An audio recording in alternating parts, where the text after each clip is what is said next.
I thought we had a really good hiring process, but now that I've been through this course, I realize I have a lot of work to do. That was a reaction from one of the business owners who attended the live recording of what you are about to hear. Hello, leaders. Michael here. Today, we're going to do something completely different. I recently co-hosted a comprehensive masterclass on the 5 steps to hiring right with Michael Bailey, an expert in scaling SMEs and building company culture.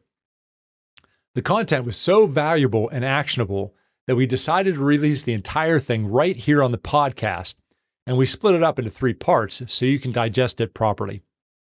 This is part 1. And just a heads up, this episode is a bit longer than usual because we are laying the foundation. We're not just talking theory, you're going to get a complete hiring process. In this session, we're going to cover why 46% of new hires fail within 18 months, the difference between a superstar and a true A player, and then we're going to dive deep into the first 2 steps, mindset and preparation. You're going to learn how to build a scorecard so you know exactly what success looks like before you even write the first job description. An important note here is that we're going to reference specific tools, templates, and scorecards in this session. You can get full access to all of these assets inside the Growth Leaders Collective. So if you're tired of costly hiring mistakes, grab a notebook. Let's get into part 1. Welcome to Leadership Mindset 2.0.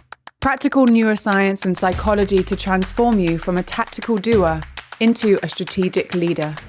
Here is your host, former social entrepreneur of the year and coach to some of the world's top executives, R. Michael Anderson.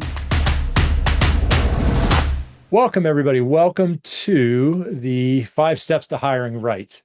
A lot of us talk about whether you've been a coaching client or in one of the accelerators, how we've talked a lot about communication, getting a high-performing team, and a lot of getting a high-performing team is picking the right person in the first place.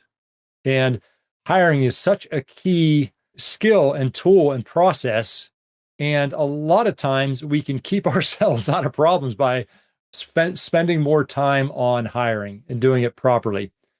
And a lot of people have no idea how to do it. For me, I got caught in that trap of, I've been hired a couple times in my corporate life. When I started my own company, I sort of just Frankenstein together a process and hired people the best I could, and then realized I wasn't good at it. I figured I had to get good at it, and I spent a lot of time doing that. And then I met Mike, and so we're 2 Americans. I just want to introduce Mike here. We're 2 Americans in the UK. We both go by Michael or Mike to make it more complicated. Pretty much everybody knows me, except I think for Mark knows me, so I won't go a bit about me. But what Mike does is he's actually oftentimes the owner's best friend, because really entrepreneurial people like me, and whether you're a business owner or maybe a CEO, oftentimes we are thinking about sales strategy, the next thing. And what Mike really does, and he's amazing at this, he's even showed me his skills on our little joint project here, is he's the type of person that gives structure to everything. And he's the numbers guys, and he's had some amazing experience. He's been the CFO and people director of Mom's Organic Market, which people in the US may know. Urban Leisure Group. He was a part-time development director and helped build the company DNA and culture. As a Better Food Company, he's worked as a fractional finance and development director. And we met playing basketball in Ireland. That one's in Galway, in Ireland. Yeah. Galway, Ireland. And we jumped to the same level, but he's about 5'10", and I'm about 6'6". So this is my vertical. This is his vertical jumps. Yeah. I had to jump to survive, really. Yes. And but anyway, we had the same philosophy to hiring, but he has a great process. So we're really here today for him to share his process for hiring. And it's very prescriptive. I'm going to do a little bit more of the setup and then turn it over to him for most of the content. Everything that we share here, you have to adopt to your role, your job, your industry, your situation. This is a basic framework. And as a leader, you need to adapt it to your situation. We're not going to go really into AI here. This is about a core process that AI may be able to help in different areas. but this is not an AI presentation. AI is changing so quickly that it's hard to keep up with. We want this to be timeless. And even if you do have an AI, it's the same principles that maybe would go into AI. The last thing I'm going to talk about is obviously check with HR and a lawyer if any of that's relevant, because there's a lot of local rules and regulations that we want to make sure that you follow. And don't come back to us if you get some sort of crazy letter in the mail. Basically, that's what we're saying. And Mike, I'm going to turn it over to you to start us off with the good content here. Great, super. Thanks, Mike. And, thanks for the introduction. Really nice to hear. And just by the way, just so you know my background a bit, I mean, I do work with kind of scaling up SMEs a lot. And culture is probably one of my favorite areas to kind of work on. And I've taken a lot of inspiration from people like Jim Collins and Good to Great, Top Grading. There's a book called Scaling Up by Vern Harnish. And then plus, quite many years of experience. I won't put them all out there, but I'm almost as old as Mike. And that basketball photo was the over 55s team, I think. So you can get the gist. But anyway, this methodology is kind of pulled together as a combination of all those kind of thought leaders and best practices and things like that, plus all the experience. And it's always evolving. And as Mike said, this is quite prescriptive, but everybody should adapt it for kind of their country and for their company and for their thing. So I just want to put that out there. But yeah, why hiring matters. I mean, you can all see those stats there on the slide.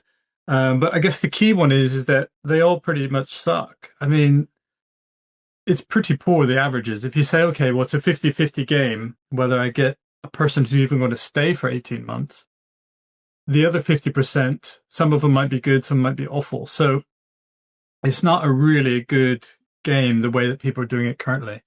And I guess the other thing is to keep in mind is that the cost of mishires is really expensive. Usually it's about, there's rules of thumbs out there and they all vary, but 3 to 6 times their salary is the rule of thumb. So there's kind of the obvious costs like a recruiting fees, the salary paid, any benefits, things like that. And then the bigger area is things like productivity. You could be toxic to a culture. You got to rehire, you waste time. And more importantly, as managers, we all just lose the will to live if we have like really bad employees. So there's a lot to be said about trying to get it right. And then I guess the third bit of why it really matters is, there's the value chain where people drive profits. So if you think your best customers are loyal customers, they're going to be loyal because they had good service with product and your people. And if your people aren't giving good service, they're not going to be happy. And if they're not going to give service, if they're not happy, if they're not A players. So that whole link, the difference between having a good employee and a bad employee can be quite dramatic to your profits as well as your cost line. So there's an old saying that says something like, people are not your number one asset. It's the right people are your number one asset. So that's something that's always good to kind of keep in mind. So I guess to sum it up, hiring does matter. It's very important. And so we need to get the right people on the bus, which kind of is an analogy that we often use. So there's my extended bus. I don't know what country that's from, but it looks quite big. But this bus analogy is just quite a nice little thing to keep in your head. There's quite a few things I'll talk about today to keep in your head, but this is one of them, which is, and this was a Jim Collins concept, not mine, but it's like the power of people. Like if you have the right people, you can adapt better and they can help drive the bus forward, which is your company. If you have the right people, they don't need to be managed, don't need to be micromanaged. And if you have the wrong people, it doesn't matter really what your strategy is or whatever, you're just not going to be a great company. So people are right. So I use the bus analogy or a metaphor, however you want to call it. But get the right people in the bus, and then in brackets, get the wrong people off as quickly as you can. And then you got to get the right people in the right seats. So just because you have the right people, if they're in the wrong seats, that can be damaging as well. So it's about getting the right people in the right seats. We often over promote people quite often through the ranks. So that can almost be a killer as well. So get the people in the right seats. And then it's all about keeping the right people on the bus. So that's just through ongoing development, ongoing incentives, just having a strong culture. And as always, you want to get the wrong people off the bus as soon as you can. If you get it right, it's a game changer to your company. Your profits can multiply. You'll be happier in your job. You have to do less micromanaging. And if you get the wrong people on the bus, equally, that can just be tiring and lose the joy to will. I was just thinking about it, Mike, because if we all think of our teams, there's normally like one or two awesome. And if we had three or four or five of them, imagine how, and if we took the one or two people on our team who were not very strong and they weren't on our team, imagine a couple more superstars and a couple of the headaches off your team, how much better your personal life would be. Yeah. Yeah, absolutely. I'll bring a sports analogy into it, but it's like having a winning team. Like if you're the Chicago Bulls, you might have two good players to start with, but once you have five great players, you're going to win lots of championships, and it's just fun and everything. So yeah, it's all about getting more A players on your bus. Mike, Steve asked a question. The comment about over promote people is curious. Can you talk a little? Yeah, I'll talk a little bit about it. There is something out there called the Peter Principle, which is you keep promoting people to the point where they fail. I've seen it a lot. My background is also a lot in finance. So I've seen it a lot in the finance world, where you have an accounting manager of a company who gets promoted to be like the FD. And just because they can close the books and do everything else, they don't have the skills to actually talk to banks, to look at projections, kind of think strategically. And they will often get over promoted and then they'll fail and leave. Whereas they were an A player when they were kind of an accounting manager, but a B or C player once they became kind of an FD. So there is a thing out there to just be careful when over promoting people, because not everyone is built for the next level up, and not everyone should be chasing the next level up. It should suit your personality. Does that help? It does. Thank you. Yep. Cool. I'll throw out the term A players throughout all this, but you know what? I guess it's good to know what an A player is, or what we think it is. So it's a person who does great results and kind of shares kind of your company values and what you're all about, and fits into the team really well. So it's about their character, it's about their work ethic and values. Those types of people will always overperform somebody who just has really good skills. So it's really key to remember that we're looking for not just skills. So as we get into the interview, you'll see that it's more around the character and how they succeed. And there's a good quote there, not just a superstar, but the right superstars is what you want. Because some superstars can be jerks, and you don't necessarily want them on your team, even though they're really good. You got to have the ones that kind of fit into your culture. And, a good litmus test, this is a good reminder too, just always have in the back of your head, like the bus. But just imagine you're going to rehire your team today. Who would be the first group of people that you would make sure you'd rehire straight away? And then there's always going to be some that enthusiastically you would not rehire them. You would be like, not sure about X, Y, and Z. And that helps you define, even though you might not be able to articulate it, maybe what an A player is in your company, if you can think about it in that context. So I think that's quite a helpful key in trying to define amongst yourselves what A players are. I guess I just want to touch on quickly, like, traditionally what happens, and it can work sometimes, and it can be a train wreck sometimes. But typically what happens I've seen is a vacancy will open, somebody will message HR and say, I have this. HR will say, can you do an updated job description? The manager copies and pastes the old one, maybe tweaks it a little bit. Then they just post it out there on job boards for people who are looking for jobs, which are not necessarily who you always want, because A players sometimes are not actively looking. They're kind of in the background, just working somewhere, not watching job boards. And then these days, job boards have these easy to apply buttons, so people can just send 100 resumes in a minute if they wanted to. So then you'll get a tidal wave of CVs. Then companies have to have some software to kind of sift through it. Only the best worded CVs get through. So you got kind of not a good selection coming through from the pool through all the software. And then HR would probably shortlist that to some people to interview. The interview process might be ineffective. And then it might get urgent. You hire somebody. Then if you look back at the 50-50 rule, 50% will leave, 50% will stay, but they won't be great. And the ones that aren't great will just take the joy out of your life, as we all probably know in this group. And then, maybe 6 months, 12 months, 2 years later, you have to repeat the same process for the same role. And it's just a cycle of kind of doom that we really need to break away from. And there are better techniques. There's nothing that will 100% solve the problem, but it's all about trying to make it the success rate a lot higher than we do if we just kind of use, just random methods. So there are tried and true principles. And that kind of gets us to the next bit. So, the title of this thing, we said the 5 steps to hiring right.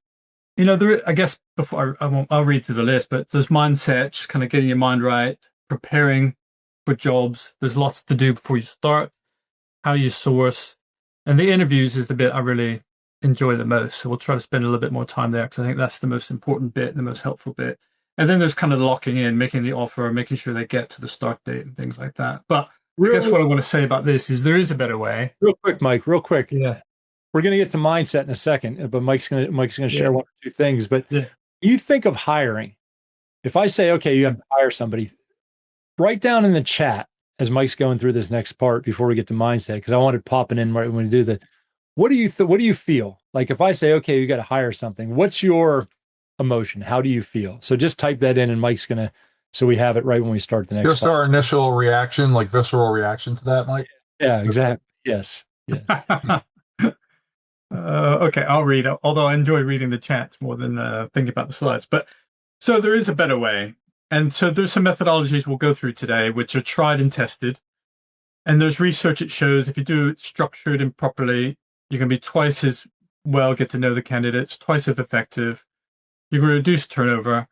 And then there's a thing called bias. There's lots of bias in unstructured interviews. So that will reduce quite a lot, and it'll kind of get down to the facts. And all these principles are timeless. No matter what happens with AI or things like that, there is a human element at the end that you need to make a decision.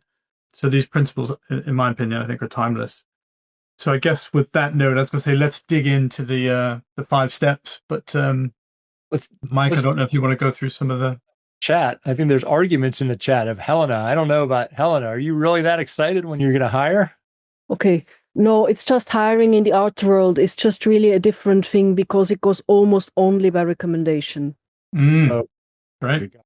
I mean, that can be a really good thing. But I still think there's you got to get to know people and things like that. But I think recommendations are quite important. But I like what Jeff said, woof. And I don't think that's like a yes woof. I think that's a no woof. Crap. That's a hard no, woof. Yeah. That sums it up quite well. Time. So Mike, when it says time, nice to see you, Mike, by the way. When you say time, it's like this is going to be a time sink. Is that what you mean by time? No, so how much time am I going to have to spend to do this process, right? And then, it took us a year and a half to hire a position, and it was really more lack of candidates more than anything. And we tried so many different things to try to change the job class description, all those things to try to get more resumes funneling through, because we just could not find even the resumes that we would get. We would phone screen, and it was like you could tell in the phone screen, it's like that is not a fit. That is not the fit we're looking for. So we were fairly critical. It was a very important role in the plant, and so we were looking for that right person. And then finally a dam broke, and we got probably 5 candidates that were 5 or 6 candidates that were worth the second on-site look, and did that, and ultimately we finally found one. But I mean, it was a painstaking process. So ultimately that's where we're at. But it just takes a lot of your time to go through and make sure that you're trying to get the right people in to talk to. Yeah. It's even a reason to get it right first time. Yeah. Edward, is that excited a sarcastic English excited, or is that a real excited? It's a real excited, because I always find it exciting when there's the need to bring on a new member of staff, and I think it's a good mindset to be in, because it's a positive expectation. So that's my starting point, and then I become as objective as I can be, applying our filtering process. Well, I think that's a great segue into what Mike's going to start with. Yeah. So with mindset, I think there's just lots to just get your mind right before you go hiring. There's lots to prepare for. So first of all, I guess it's strategic. So if you have the right team, as we talked about before, it gives you like a huge advantage. profits, sales, everything gets better if you have the right team. And if you don't, sales can be hurt, it can hurt customer service, can be toxic to your culture. So think of it as part of your strategy, and don't overly outsource any of the decisions. I mean, you might have HR and you might have recruiters, which is great to use them, but I think the hiring manager needs to be the main person who really makes these big decisions about who's going to be on their team. The other bit is being clear, like what you want, what you're looking for, and then systematic and disciplined. And so like the things we'll go through today, you guys hopefully will use them, but you can also evolve them over time and say, well, for us, it makes sense to do it this way. But I would always say kind of evolve them rather than constantly scrapping that and trying this and doing that. Try to figure out what works for you. Because a lot of it is just about asking the right questions when you do interviews. And then I guess the other bit is just know your value hierarchy. And what I mean by that is some people will say, well, what's more important? Is your values more important than your skills, or your skills more important than your kind of determination and your will? The order is values, wills, and skills. So always hire for somebody who has the same values as you do. Will meaning the drive to just get the job done. And then the skills, that's the easiest thing to teach in the world. So it's like whenever you look, if you need a filter, just remember values, will, skills, because they kind of rhyme. It's quite an easy little thing to remember. And then, I guess you were saying it takes a lot of time, and it does. And I think the key thing is some people don't spend enough time on the front end, and then they pay for it later. So I would really say invest time on the front end. It's almost like, when people sell companies, they do this heavy, extensive due diligence at the beginning before they make any decisions. And hiring should be a similar mentality. So as part of the mindset is like, do your due diligence up front. It takes time, but if you do it properly, then it's worth it. If you do it improperly, then you're like, oh, it's not worth it. And you kind of go back to kind of different methods. So I'd say definitely be willing to invest the time at the front end with the confidence it's going to save you time on the back end.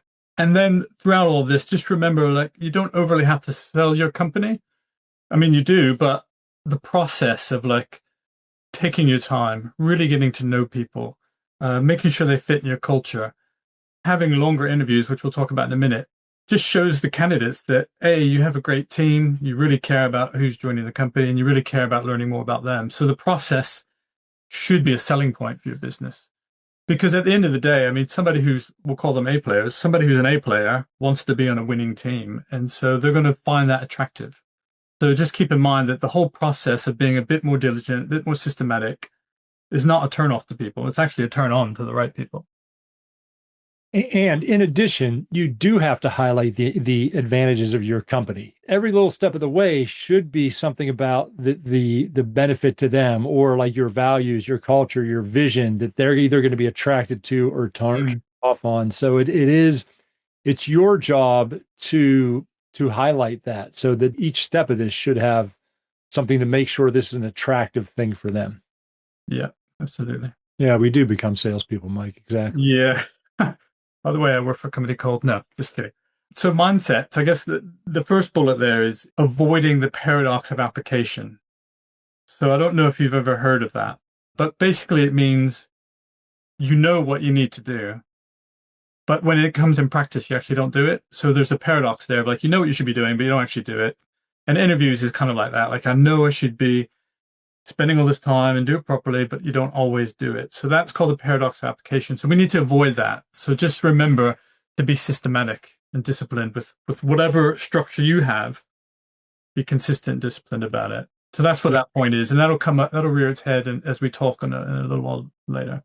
For example, how many people have skipped a reference check, have hired somebody without checking their reference? I've done that. Yeah. Yes. And then at the end, you're like, why didn't I call that reference? Exactly. Yeah. We're going to talk about I'm going to hit a couple of blind spots too.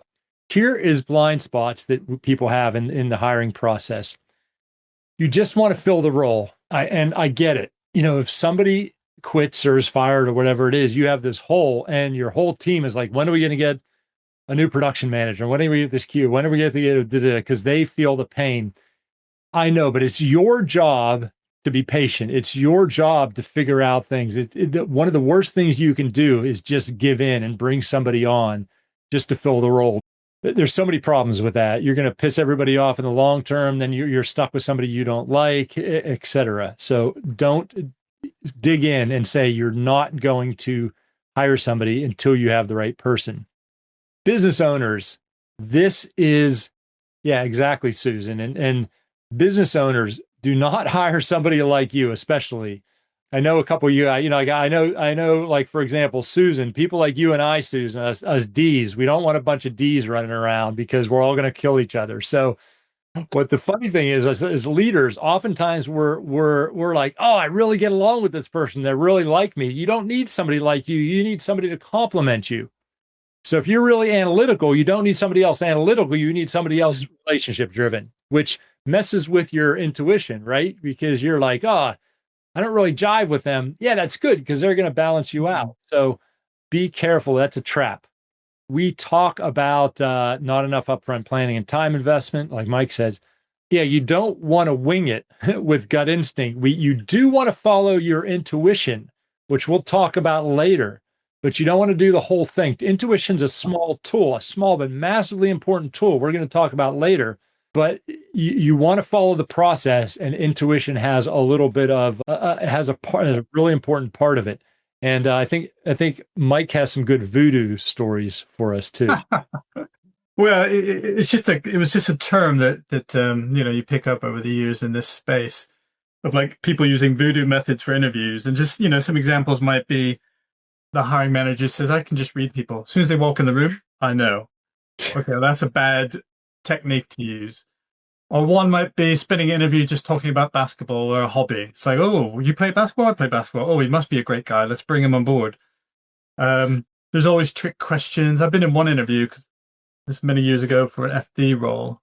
And I was doing something. He said, oh, what about VAT? And it kind of threw me off guard because I was in the middle of something. And there was no VAT applicable. It was just kind of a trick question, which I didn't really like. But anyway, and then you can spend too much time selling yourself and not really getting to know the candidate. And that's kind of gets back to, yeah, you need to sell the company, but the process will sell the company to a great employee. And then trying to avoid just questions that might be irrelevant. Things like, what's your favorite pet? Or where'd you go on holiday? And it's just like these things, they're interesting and it's good for chit chat, but don't use it as part of your interview or decision process, I guess. Over-reliance on personality tests, things like that, they're really good to have. So if you know the fit, like you were saying earlier, Mike, do you have the right personalities on the team? That's important, but don't over-rely on a personality test for a hire. And then I guess the other thing is just try to avoid hypothetical future questions. Like, what would you do in this situation? It's like, well, everybody can give a pretty decent hypothetical thing, but when the shit hits the fan and it's COVID and everything's doing and you're running out of money, and you have to decide if you're letting off people, you really need real stories to see how people are going to react in a tough time. So try to avoid, you can have a few kind of what would you do in this situation? A few are fine, but in general, try to get facts. Don't ask about what would you do in this situation. So that's some of the voodoo stuff that people use or it's called voodoo stuff that doesn't work that well. So just try to avoid those things. And they're quite fun. I mean, they are fun. We talked about preparation. So there's some stuff you want to do before you even start to really make sure you set the stage. Yeah. And I guess my main point here is don't even start the interviews or don't try to do this when you're not in the heat of it. So get all this stuff done ahead of time. So determine things like who's going to do the interviews, who's going to do the phone screen, who's going to do the first interview, second interview, things like that. How you're going to make decisions. Is it going to be the hiring manager? Is it going to be HR? I recommend the hiring manager, by the way. Is it going to be a group of people, which I don't recommend? You can get feedback from a group, but the decision should probably be made by the hiring manager. But decide these things up front because different companies have different structures, like a cooperative might want to try to do it differently, which is fine, but just make sure you're clear up front what you're doing. And your floor, I mean, that really refers to know your standards, know your minimums, know kind of, if you don't get this quality of candidate, you're just going to start the process all over again. So just be kind of disciplined in that. And we'll talk about that because that'll come up there's a few templates there we'll talk about, but like Scorecard, it'll kind of set the standards that you're looking for. And we'll talk about that in a minute. And then the process and timelines, and then the interview template. So I guess, Mike, you can kind of move this on. We'll talk about these on the next few slides. So there's a thing called a scorecard, which is kind of like a job description, but it's not. So a good scorecard will have a mission, the key outcomes, and your competencies that you're looking for. And so the mission is kind of that essence of the role, something that's almost emotive. Like, why would I want to kind of work here? What kind of makes it, I understand it fully what the job is? Because sometimes a job description, and I've seen this lots of times, I don't know if anybody can relate to this, but you have all these job descriptions, you use it just to get the job advert out there. Then when you interview, you don't use it. And then when you hire them, you don't use it. It just sits in a cupboard and nobody actually looks at them. And you want to try to avoid that in a good culture of business. But anyway, so the scorecard is something we use to help identify and help to score our interviews to say, okay, is this person a good fit? Because before I met the person, I thought these were the important things, and you can measure how they line up. So, for example, the outcomes. So on that one, the mission, I'll just read this one off. This was the head chef that I did for a client of mine a few years back. But we said the mission, help us grow and be amazing by ensuring consistent, profitable delivery of great, remarkable food. And that's what a chef does, you know. It's and it kind of touched on it, and it made them feel like they're not just following recipes, that they're actually helping us do remarkable food. So it's got some emotive attachments in there. Outcomes. So this is what we need them to do. So what must be done. This bit should have targets where you can, so objective as possible. It should link it into your strategy, kind of over the next year or two, like where you're trying to get to. So in this case, I'm not going to read through them all, but kitchen profitability, we had back then a target of 72% for food GP. We wanted to make sure they could beat that. So coming into it, the A player knows exactly what they're trying to achieve. They know if they've done it before. And sometimes these stats will actually help you because it'll scare off a B or C player because they'll see all these stats and be like, oh. Do you give the scorecard? I've not used this. Do you give the scorecard to them? I don't give it to them straight away. I talk to them in the interview about it and in the phone screen about it. You can send it to them. I don't have any problem doing it or not doing it. I think I don't have any firm rules there, but they should know. They should get it. And certainly before they start the first day, they should absolutely know kind of what their targets and kind of what you're expecting. And then the competencies. So the last bit on the bottom is equally as important. So the competencies kind of come back to the values and the competencies that you want people to have. So it's how we want to work. It's making sure they have the right behavior for our culture. So the bits on the left, the role-based stuff, for example, that is kind of A player kind of things you might be looking for just for that role. So in the chef, for example, I put kind of highlighted tenacity on my, of that list there. And it's like, okay, well, it's important, the tenacity, because day after day, they have to just keep doing it and keep kind of improving. But when you actually get into the interview process, this will help you because you take these, however many are there, 10, and you can create interview questions from them. So tenacity, there might be a question like, what are the biggest challenges you faced and how did you overcome that? And there's just a list of them out there on the internet, but if anybody wants them, they can email me and I can shoot you across a couple. That's a question. So if I read you right on that, it's fair to give your candidates, this is what I'm going to evaluate you on. Yeah, I absolutely. I think transparency is really good. And there's nothing there that's top secret. No, I agree. I just, that's an interesting way to go about it. Definitely spurred a little thought, to me when you brought that up. So, because I don't think, or at least, my companies, we don't do that. We're not transparent that way, as we go through this. And, it's definitely a way that I think we could allow our candidates to prepare for what they're coming into. These are the expectations we have. Yeah, absolutely. Do you agree that this is what I want to do? Exactly. And I think for A players, they get excited about these things. For other people, a bit more like, oh, I don't want to be pinned down to a target. It might scare them off, which might, in the long term, really benefit you. Because what you're trying to get is people you don't have to manage. You don't want to micromanage them. Right. And if you're clear on what you're looking for and they're clear and they're an A player, then there's less micromanaging down the road. So it's really helpful. And this is all part about, you can also use the analogy of hirings like going fishing. Know what you're looking for before you go fishing kind of analogy. And this really helps the interview process, helps the candidates, helps everything. And it'll Yeah, the right bait that way. What's that? You have the right bait that way. Exactly. And then just the last thing on this is just on the right side of the competencies, there's culture-based stuff. So if you have a culture with your core values, which is for this company, this is what they were. So you go through and you can ask a few questions about that just to see how they fit in. And again, it's trying to get real stories, not hypothetical questions about that. But yeah, use this. I say this is kind of the measuring stick for it's help you go fishing. But when you get interviews, you can almost do a point system. I interviewed Mike and he was this. I interviewed the other Mike and he was this, because there's 3 mics on the call. And then another Mike and he did this, and this. But it'll help you kind of choose who's the right candidate kind of logically. Thank you.